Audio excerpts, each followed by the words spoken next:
So one of my favorite people has decided to bless me with talking this morning for a couple minutes. And one thing I've always wanted to know, well, a couple things, but one I always wanted to know was how do you approach change that's uncomfortable?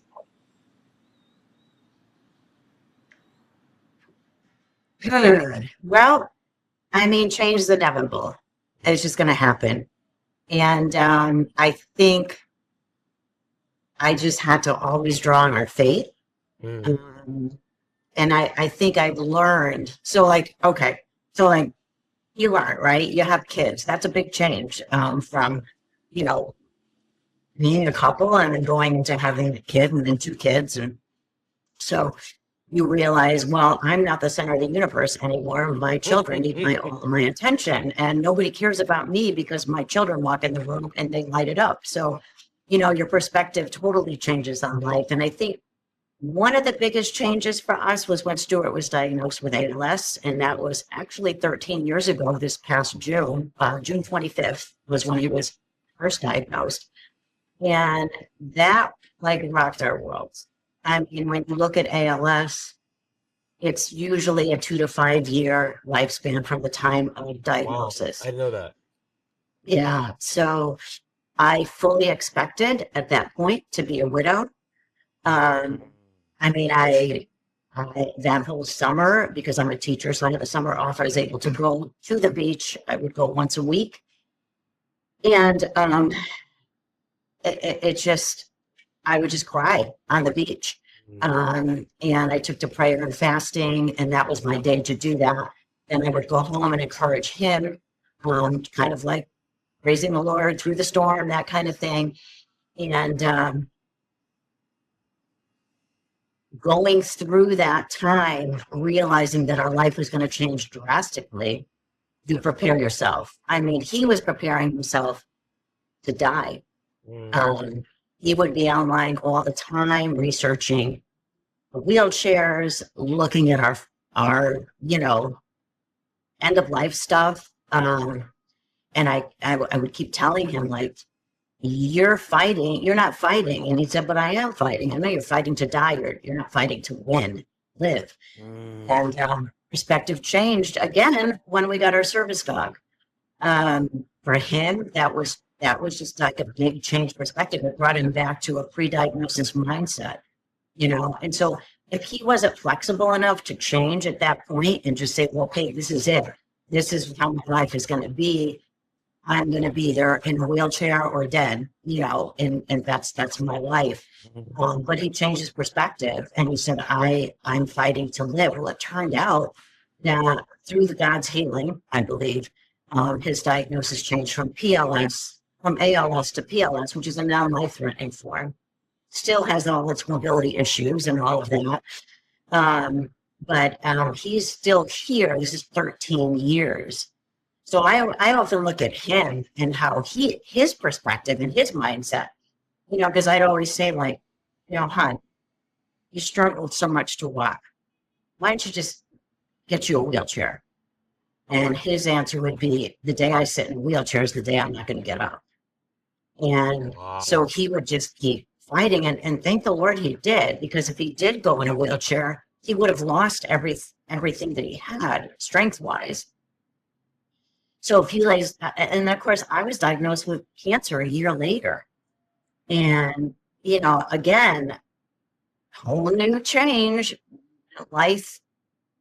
Okay, what does this mean? And it was lymphoma, and my oncologist was like, this is curable and the whole thing. And I'm like, okay, but I knew I had to go through chemo, radiation, all of that. And Mm, who's going to take care of me? Who's going to take care of him?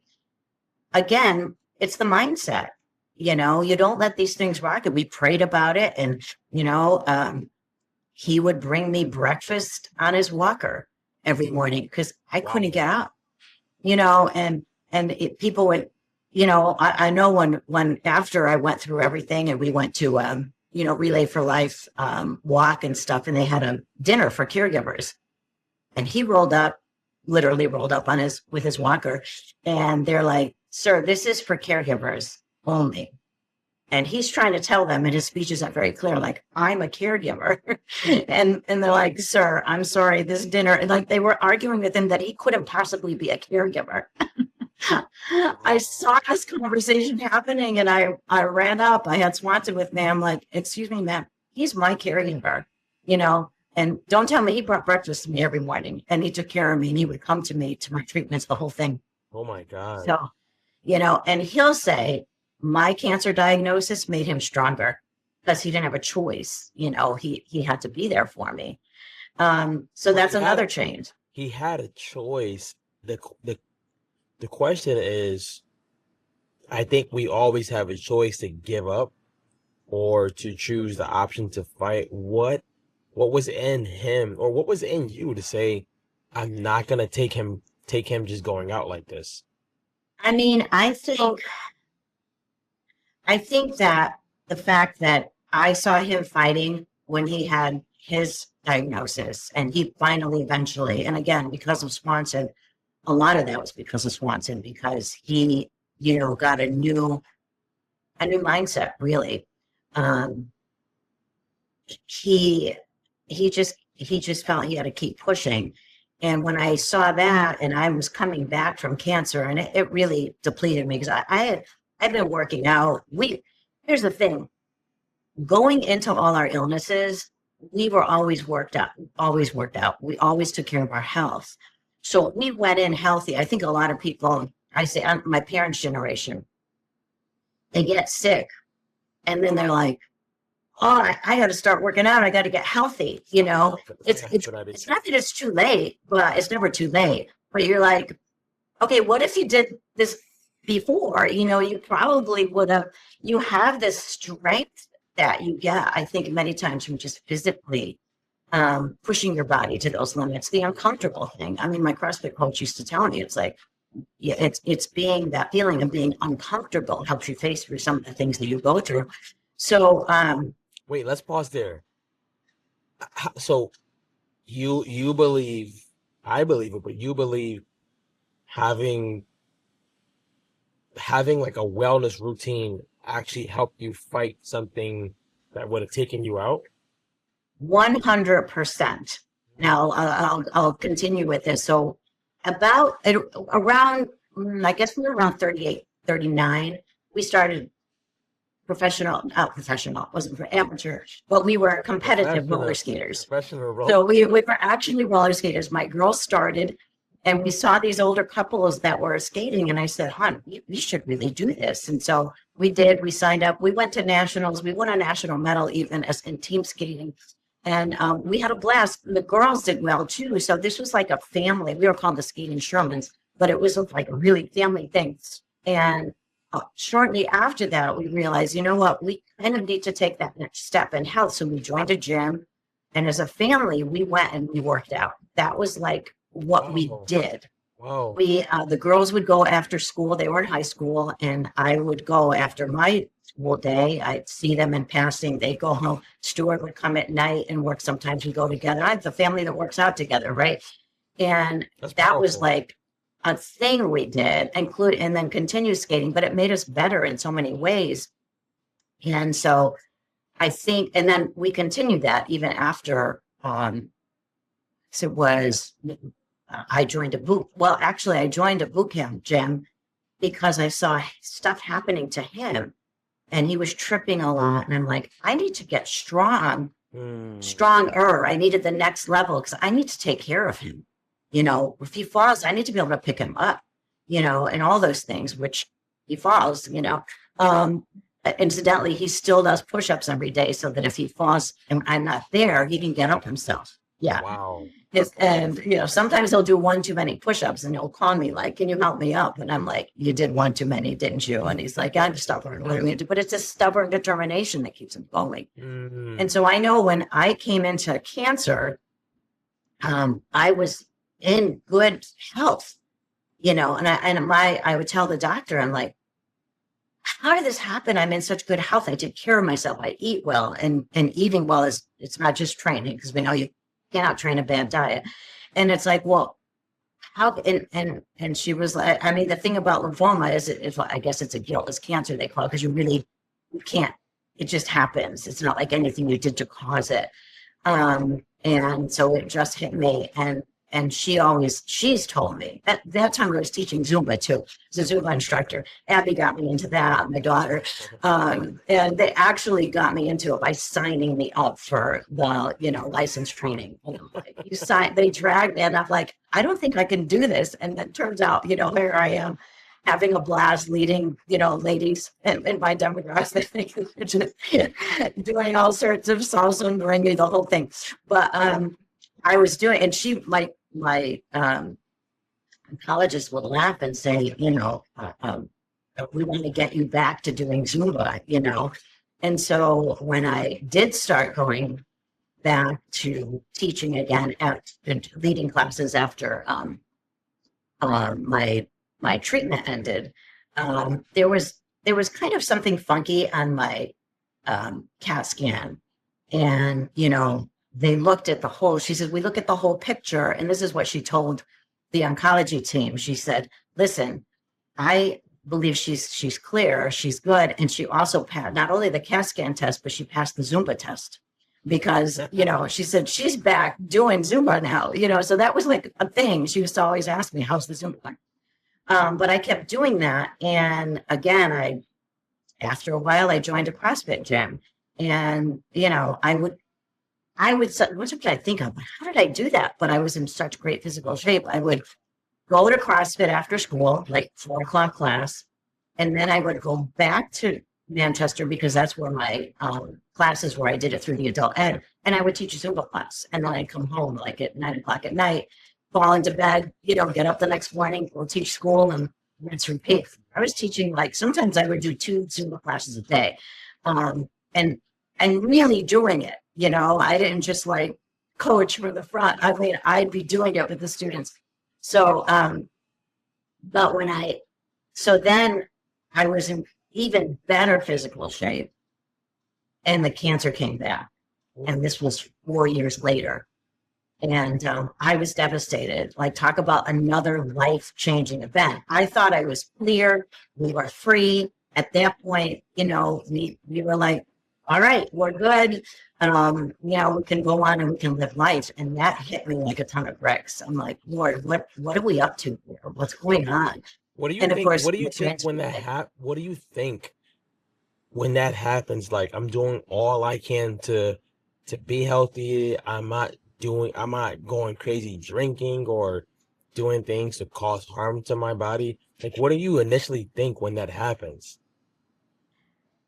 At some point you think, well, I mean, is this worth it all? I mean, what in the world? And fortunately, you have people around me. I remember the day I walked into the CrossFit gym and they had heard about the diagnosis, but I put my bag down, set myself on the floor, curled up in a ball and just started crying my eyes out. And I said, and they were all kind of around me in a circle, like, what do we do here? And I said, why did I did all this work for what? Now I'm going to be knocked down, because I knew what it entailed.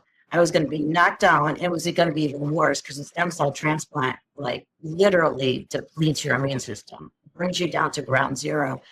And it was going to be intense, really intense, but that's the only way you can knock the cancer out. And thank the Lord for the science behind stem cell transplants, and I was able to use my own stem cells, and that it really did. It'll be 7 years cancer free, so it's incredible. Wow. Wow. I said, what was this all for? And he said, so that you can be strong enough to fight this. Wow. And it stopped me in my tracks. I'm like, yeah, you know what? I can't argue with that. I just can't. And it's a mindset. And honestly, I was re-diagnosed in May, and the transplant happened in July.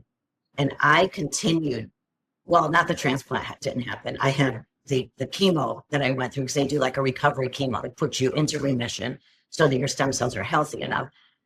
So I went through all of that time, going every other week to New York, Sloan Kettering, and getting my treatments there, and still going to CrossFit.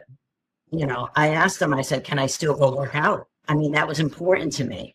And they were like, yeah, just don't go all gung ho. And I'm like, yeah, I'll be careful. And Yes, I didn't. I mean, it's your body CrossFit. tells you. I would laugh because they'd come in, they're like, they'd ask me, how have you been? Have you have any shortness of breath? And yeah, I do. And like, really? Like when you stand up? And I said, no, when I do CrossFit. And they're like, yeah, well, that's not what we're talking about. But to me, it was like a change of my body. Like anyway. So I went through all that and I came in really at a high, healthy place. And I mean, Stuart would come to me, come with me. I insisted to come to New York. I said, well, if you're going to come to New York, I'm going to bring you in a wheelchair because we had Swanson. I said, we're not going to walk with a walker through the streets of New York. I'll push you on a wheelchair and we'll get there. So sure enough, we would take the cab to MSK, I'd go on the train, and I'd be pushing him on the streets and with Swanson. How'd you get him on the train? Yeah, I don't know. I did because I was still working out. I was still working out. So we would get there and they would be ready to prep him for the chemo. I'm like, no, it's me. It's not him that's sick. It's me. And they're like, really? but when I found, so when you go to get a stem cell transplant, go in and you have to be under quarantine, basically. So everybody that came to see me had to wear a mask and gloves, and they had to go through all this process. And I had to be quarantined in the particular stem cell ward at Swan Kettering. And they said it would be about 5 weeks. 5 weeks? I'm going to be away from home for 5 weeks. Wow. And they're like, yeah, that's what it's going to be because we have to make sure your immune system recovers, yada, yada. So I'm like, okay, so I packed. What did I pack? I packed an ab mat, I packed a foam roller, and I packed weights. so when I had all my stuff lined up. Not books and notebooks. Doctors come in every day and they're laughing at me like, you brought your weights. I'm like, yeah, tell me what can I do? And I can't do because there were certain things. Some days you couldn't lift because your red cell counts were so low, your platelets, all that. So I'm like, they said, we never had anyone ask us what they can and can't do for CrossFit that day, But I'd be doing lunges in the hallway. They said they wanted you to walk the ward. I called it my MSK 5K because I would walk around how many times? 14 times a mile. So I would triple that. And carrying my pole, and they would laugh at me. They're like, hey, there's no running in the hallway because I would get a pace going up. And that was until the chemo really kicked in. And then I was flat out, fetal position, like I fainted once. I mean, it was bad. And I was at the point like, I don't know that I'm ever going to get out of here. I just felt so awful. And so I didn't care about the CrossFit, what I could do, what I couldn't do. That was it. But then my stem cells engrafted, which the whole process, after you go through 6 days of heavy chemo, which knocks your blood counts go down to ground zero. And after it engrafted, the next day, the doctors came in and said, you're going to go home tomorrow. This was less than 3 weeks. Less than.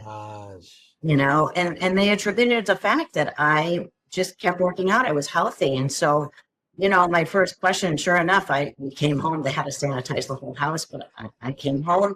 It was a new life. It was under quarantine. Before that was fashionable, before COVID. So our house was like a quarantine house, basically. And then again, I recovered. My counts went up. So after 2 weeks, I said that the doctor said, you can go back into full life. And usually it's much longer than that. Mm-hmm. And so I was able to go out. I didn't even have to wear a mask. They said I could go back to the gym. I went to CrossFit. They made a little corner for me. They made my own, and set up my own rower. One day the coach put Celeste corner. People knew to kind of stay away from me, that I couldn't, go close to people and so on, because there was a lot of germs going around. And I'd make sure I wiped down the equipment, do everything. But I remember the day that I came back and I took the bar to do a back squat, and I went down and I kept going down. This was my first day back. I sunk and I kind of dropped the bar behind me. And I realized later, I found out that the quads are the first to really get depleted. Like they get hit with a stem cell transplant. I mean, when I came out and looked at myself in the mirror, it was like somebody took a pin and all the air came out of my muscles. I mean, that's what it was. But so then you're working in another new normal. Like, okay, what do I do to get back? How can I build this back? And of course, just as I'm starting to build back, and what happened? COVID hit. Wow. So it's like The world went into quarantine. But again, that can't stop you. Stuart and I would work out at home.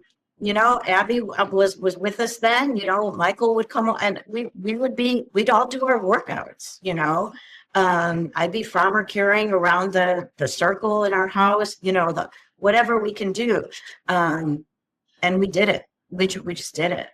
And as soon as we were able to go back, we went back to the gym. And now we're here, you know, in Rhode Island, and he goes to the gym. I got to the point where I kind of like the COVID, you know, workout. So I work out at home. I have my own little, in fact, when we built our house, I told the guys, make me a little workout place to keep my stuff. So I have a bench in there. I have all my weights, and that's what I do. You know, I try to lift at least 3 times a week. And I take walks anywhere from 1 to 3 miles a day. So this is why I said I want people to hear about Celeste because of all she's gone through with cancer, with her husband. But to see that wellness is not the weights. It's what helps you prepare for what could happen. And see, Drew, that's like the whole thing. I think, and I tell people, like, look, if you're going to the gym and now we're in a new healthy eating, like we're whole foods, we're kind of eating like the Bible way, because if God created us, he kind of knows how we should eat. I think he has an idea how we work. Absolutely. So we've been going to the local farm and buying lamb and chicken, milk, antibiotics, all that stuff, fresh eggs. We live right near the sea, so I get, you know, fresh fish on the day, you know, and so because that's all part of it. And if people just say go to the gym where they start eating healthy to lose weight, what happens if you don't lose the weight? I mean, many times people, they have this image, I want to look like that, and they look at the most fit person. Now that person is working, like that's their profession to do what they're doing. These professional athletes, they don't play. I mean, that's what they do. They get paid for their life. Nobody could do that. It's not sustainable. And you also have to live life. So when you choose whatever eating plan you do, if you don't have a bigger why, then I just want to lose weight. Well, first of all, what happens when you lose the weight? Well, then you're going to just eat what you want. You're going to ditch the plan because, you know, and I did all that. Yeah. I used to drink vinegar. I did and that's what they all tell you, like the doctors used to give you a paper that said, here's how you lose weight, 800 calorie diet. Yeah. Are you kidding me? So you have done. When I think about that was back when I was younger. When I think about that, I say, I mean, my biggest thing was under eating. And so I had to make sure that I eat enough calories a day to support who could work out on 800 calories a day? That's fueling your body. And it's actually doing more damage to you mentally than it is, because you start realizing I cannot sustain this.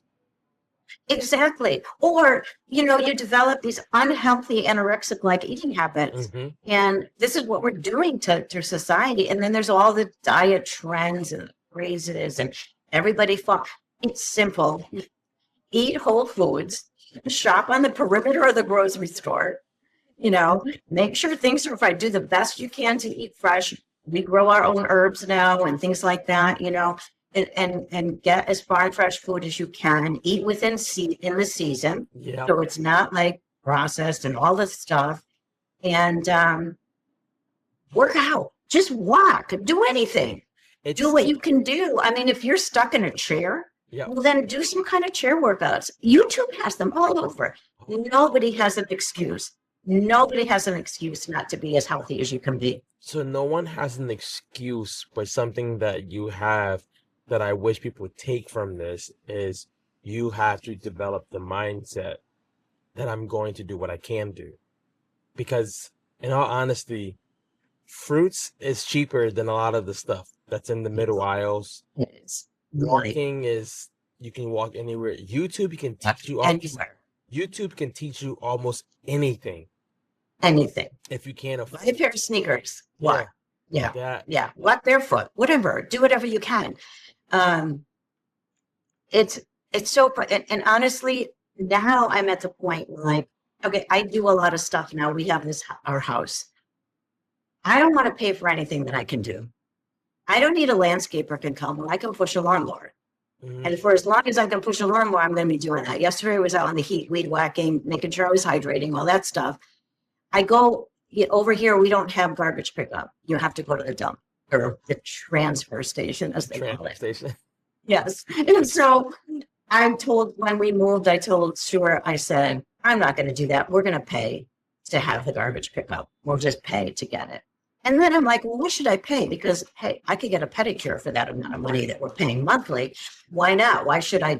And if I could do it. So I'll tell you a funny story, but I was going to, had to go to the dump. We had a very large trash bin. You know, it had very heavy stuff. So it kind of perfect out object carry. And I was like, okay, now I got to get this up to the car. But I'm thinking up for the top is a little growth. Or had to get down underneath it and kind of had to rock it a little bit. And I just said, I'm going to dip and drive. And I threw it into the trunk. And when I was driving to the dump, I said, that movement Clean and jerk. very familiar to me. I need Clean to and go. jerk. It's a clean and And jerk. then it hit me. I'm like, oh my gosh, in CrossFit, we pick up the sandbag. That was a sandbag round to shoulder. And I did the same thing. I brought it to my knees and I flipped it up and I threw. That's why we do it. That's why we do it. So I can do this stuff. Now, Mhm. our aging service dog, we had taken her to the vet and she was having neurological issues. It seems like all our dogs have neurological issues, like my poor husband. It's like, what's happening? But she looked at us. She says, look, guys, you know, I know you're older. I mean, we're 70. We're going to be 71 next week. What And what's that? what date? July 6th for me and July 10th for Stuart. Ah, nice. My anniversary. I mean, last year when I turned 70, I'm like, yeah, I'm 70. Now I'm like, whoa, I'm actually into the 70s. I'm not like just 70. But she said, you're going to get to the point where you're not going to be able to pick her up. She's going to stop walking. And that was it for me. I'm like, no, that's never going to happen. I'm never going to put her down because of something I can't do. So again, I made sure that I could pick up a 68-pound lab. And, you know, with the help of that helping up harness, I was able to get her into the car and do all that. Unfortunately, we did have to put her down last week. And but it wasn't because of me. It's because she stopped getting up. And we knew it was time for her. It would have been, she stopped eating. It would have been cruel to keep her, even though we wanted to. But I'm just thankful that I was able to care for her how she cared for us. Because she was steward service dog, but she cared for both of us. She would sit on my lap during my chemo treatments, 5 hours, and not move. Wow. She was just an angel, just an angel. And so she was there. So I'll tell you, talk about another change. It's still tough. I mean, we still think about her and it's only a week and, you know, if we start, we talk. And I kind of like, I slacked off on some of my workouts because I was by her side. I didn't want to leave her, you know, I was just there. So I didn't go for walks and all of that. And so now I got through a week of mourning and this week I'm like, okay, I have to get back for myself because I got other stuff I have to do. And, you know, so I'm back to walking. It's funny because I remember when I was working back from the stem cell transplant and I would show people, you know, I'm lifting again, I'm doing this. I had so many people say to me, be careful. Don't overdo yourself. Be careful. Like, be careful of Number one thing. seriously, be careful of what. And I mean, yesterday I started. I did some shoulder workout, and this morning my shoulder's a little sore. Okay, so what? It's gonna get better in a few days. It's fine. If I don't work that muscle and it gets a little bit sore, it's going to recover. But if I never work it, I'm never going to be able. Who knows what I might have to lift up over me? Who knows what I need my shoulders for? You know. So if I'm not working something, it's going to deteriorate, and it's crucial. And so yeah, when I started to get back for walking, and I tried to pick up the pace a little bit, get my heart rate going, and it's like, whew, this is hard, you know. And it's like, okay, it's hard now, but it's not going to. It's going to get better tomorrow. It's going to get better the next day. It's going to be, and before you know it, I'll be back to my 3 miles like that, because I know it, because there's no other choice. Yeah. You know. And I told this to somebody, a friend of mine from CrossFit. His dad was diagnosed with cancer, and I mean, they supported me really well through my diagnosis. I had they made bracelets for me, like beautiful, that they made. Fight for it was my thing. In fact, I'm sitting here. I won the award. The struggle is real. I still have this to remind myself. It's a struggle. Nobody says it's easy, but neither is life. Neither is life. Neither is life. So, neither is life. I mean, our Christian faith tells us that life is not going to be easy. It's not, you know, we're going to have challenges. We're going to have things that test our faith, whether it's our faith muscle that needs to be strengthened or our actual physical muscles. I mean, that's what does it. I have found, you know, to make a spiritual connection, our faith is so much stronger because of the struggles we went to health-wise, and even in building this house and some of the things that we went through, you know, financially, because I mean, the Lord laid on our hearts to build a bigger house, to minister to others. And we didn't have the funds, and we were scared, but the Lord provided it. So when you look back and you say, how did that happen? Now I'm at the point, and I always believe there's nothing that the Lord can't do. But now I say there really is nothing that the Lord can't do. If he calls you, he equips you, he does all the things that are needed if that's his purpose for you. And so it's like, man, nothing is impossible. Nothing is impossible. If you're in the Lord's will, I'll make that look there. But I mean, Stuart's motto for our team, Sherman, he was diagnosed was no limits. And that's based on I can do all things through Christ who strengthens me, you know. And when God calls you, he strengthens you. He gives you all of those resources. He gives you his strength. If you were to leave the audience, I think this episode is going to really help people, because I've never had this much technology trouble.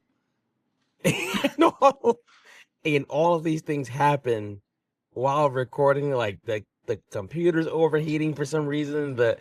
So we'll end it, but we'll definitely get you back. If you were to leave people with one mindset slogan or a mantra, what would it be to help them? I'm going to go with mine, fight for it. I mean, it's worth fighting for, you know, whatever. And make sure you choose your why that's worth fighting for. That's so important, because if it's something that's superficial, it's going to fade. You know, so whether it's being there for your kids, for your children, to be able to walk your kid down the aisle when they're grown, you know, which, by the way, Stuart did.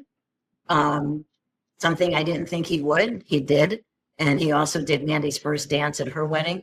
Beautiful. So it's like you get a strong why, and then go for it. You know, you got to fight for that why, because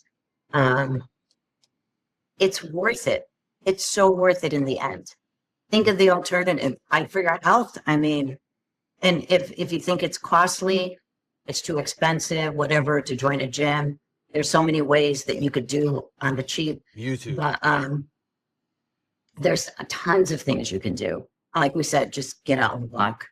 And start small. Start small. It's not going to feel good at first. Yeah, No. that's the uncomfortable. I mean, it's probably if you've never walked around the block, you're not in that physical shape. Well, walk down to the end of the street, and then come back, and the next day go a little further and further and so on. It's doable. I mean, when I think if I could come back after being flat out from a stem cell transplant, ground zero immune system, muscles completely like depleted. It took time. It took a lot of, guts and grit to show up, but part of it is just showing up. Just drive to a gym, sign up, go there every day, make it a non-negotiable. Celeste, where could people find you? And I'll put it in the show notes. Where could people find you if they wanted to connect with you? Email, with emails. I probably email's the best way. Okay. And I always check it, because that's what we use for our ministry too. So that'd be the best way. So feel free to share my email, servingthroughthestorm@gmail.com. Serving Through the Storm is our ministry. And I mean, it's taken from that worship song, Praising Through the Storm. And I heard somebody say it, if you wait till the storm is over to praise him, you're probably never going to do it because there's always going to be a storm.